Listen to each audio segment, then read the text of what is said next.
দেখুন বন্ধুরা, মাছটা আমি ধুয়ে পরিষ্কার করে নিয়েছি আর একটু চিড়ে নিয়েছি হাড় পর্যন্ত। এবার একটু লেবুর রস দেব।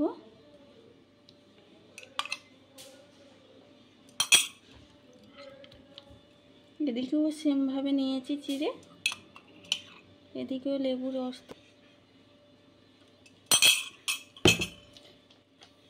এবার একটু লবণ দেব। যাদের এই মাছটা গন্ধ লাগে তো এইভাবে মাছটা আরেকবার ধুয়ে নিতে হবে লেবু আর লবণ দিয়ে। ভালো করে মাখিয়ে মাছটা ভালো করে ধুয়ে নিতে হবে। এবার মাছটা আমি একটু ধুয়ে নেব। দেখুন বন্ধুরা, মাছটা আমি ধুয়ে পরিষ্কার করে নিয়েছি যাতে এই মাছটার গন্ধ না থাকে। দেখুন বন্ধুরা, একটু টক দই আমি ফাটিয়ে নিয়েছি আর একটু লবণ দিলাম, একটু লঙ্কার গুঁড়ো দিলাম, একটু জিরে গুঁড়ো দিলাম, একটু হলুদ গুঁড়ো, এটা কাশ্মীরি লঙ্কা গুঁড়ো, আর একটু তান্দুরি মশলা।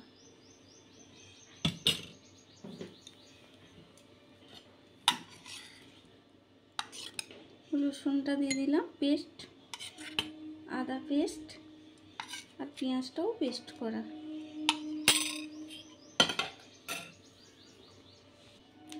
একটু গোলমরিচের গুঁড়ো দিলাম আর একটু কাসুরি মেথি দেব। দিয়ে এগুলো একটু ফাটিয়ে নিতে হবে সব। দেখুন বন্ধুরা, মশলাটা আমার রেডি হয়ে গেছে।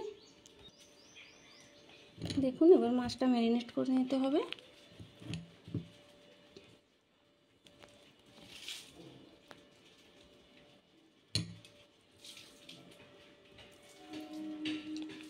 যে চিড়ে নিয়েছি মাছটা ভিতরে একটু দিয়ে দিতে হবে মশলাগুলো।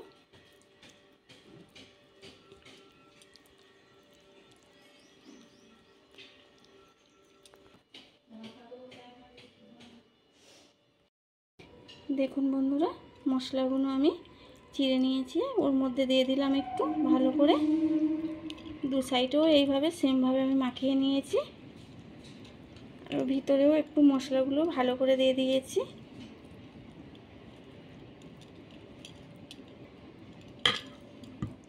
মাছটা আমার ম্যারিনেট করা হয়ে গেছে। 10-15 মিনিট ঢাকা দিয়ে রেখে দেব।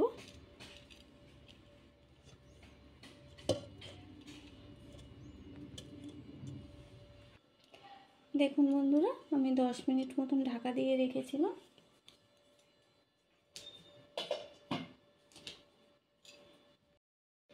দেখুন বন্ধুরা, এই যে মশলাগুলো, এগুলো একটু আস্তে আস্তে এইভাবে নিয়ে নিতে হবে, নাহলে এগুলো পুড়ে যাবে যখন তেলের মধ্যে দেব।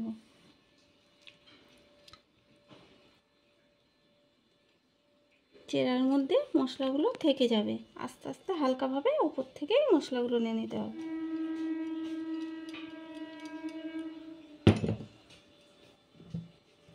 এবার একটু তেল ব্রাশ করে দিতে হবে। দেখুন,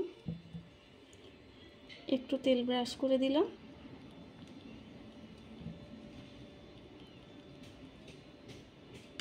এদিকেও সেমভাবে দেব।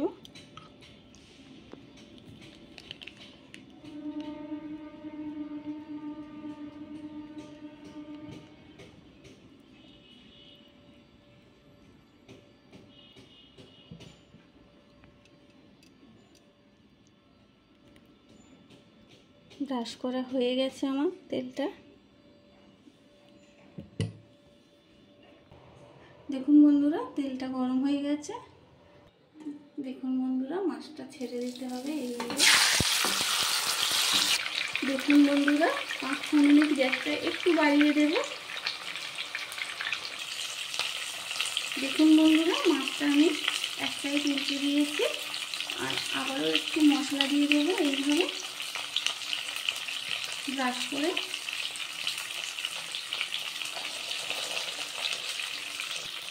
দেখুন বন্ধুরা, মাছটা কিন্তু গায়ে লাগছে না, খুব সুন্দর ঘুরে যাচ্ছে। এই দেখুন, মাছটা গায়ে লাগছে না। আর মাছের গায়ে থেকে তেলও থাকছে না। এইভাবে একটু বাড়িয়ে ভেজে নিতে হবে, খুব বাড়ালে হবে না। দেখুন বন্ধুরা, মাছটা হয়ে এসছে আর এর গায়ে কিন্তু লাগছে না, একদম মশলাটা সুন্দরভাবে গ্যাসের ভিতরে আর এটা হয়ে এসছে। আর এক সাইড উল্টে দিয়েই নামিয়ে নেব। মাছটা কিন্তু যেদিকে ঘোরাচ্ছে ঘুরে যাচ্ছে, হয়ে এসছে। এবার নামিয়ে নেব।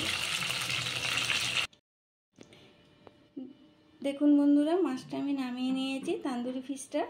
তো কত সুন্দর হয়েছে দেখুন। এটা যদি গরম ভাতে খাওয়া যায় কিন্তু খেতে খুব সুন্দর লাগে।